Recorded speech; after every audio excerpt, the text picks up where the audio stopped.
Praise God and hallelujah. Odofo onyankopon sho bebre misama wakwa ba de about yes senju medie yi so. Ene de semenum yedwumedie ya yedi anase nyame asema yetie.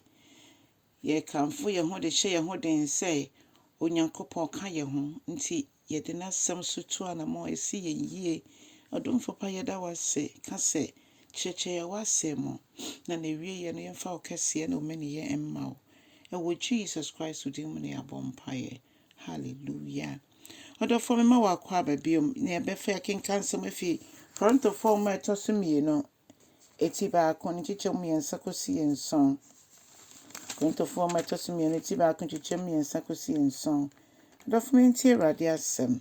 Ose enhura enka eje nyankopɔn a oye ne Awurade Yesu Kristo neja eja mobrohunu ahye ne ma na ɔwerɛkyekyere nso so ahye ne ma.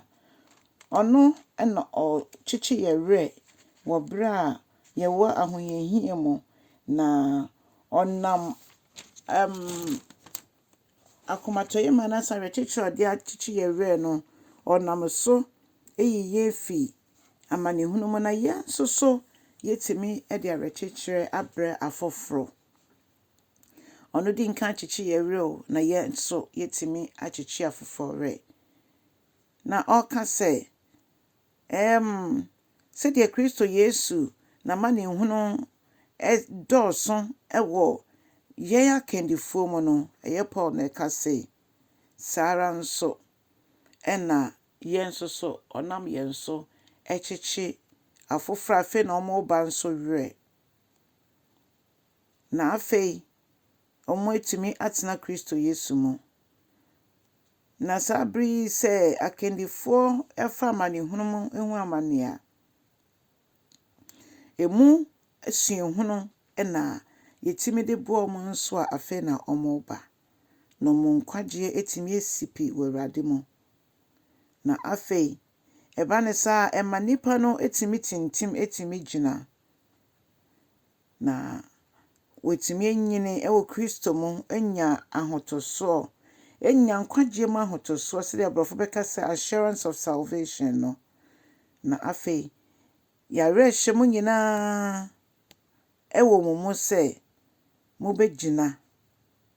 Efisɛ yenim sɛ yɛn ne Kristo Yesu ɛfa amanehunu mu ewie a afei nso so ɔkyekye ye werɛ. Enya amanehunu nko na ebefi mu ekosi. Nemom Kristo mu no enigye nso wɔ bebree. Enne ebi ekasa fa enigye nko a sa abrabɔ no amanehunu nim enye nokore. Amanehunu wɔ mu nyina ye nitua. Sɛ bedodo a ye wɔ wiase yi die. Amanehunu ɔha kwadanda ɛbɛba. Nemom Yesu aka kyerɛ yɛn sɛ yɛmfa ne nyina nto no so.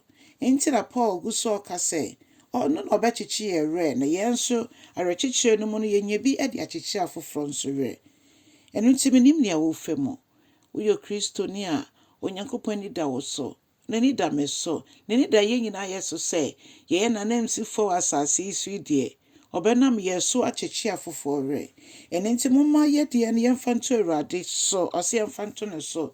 Na nea ɔno ɔnte asɛm no ase papa afei na ɔnyi no. Onya awerɛhyɛmu bi nso wɔ yɛn mu sɛ nea yɛde kyerɛkyerɛ no no ɛboa no ma ne gyina ne nan so.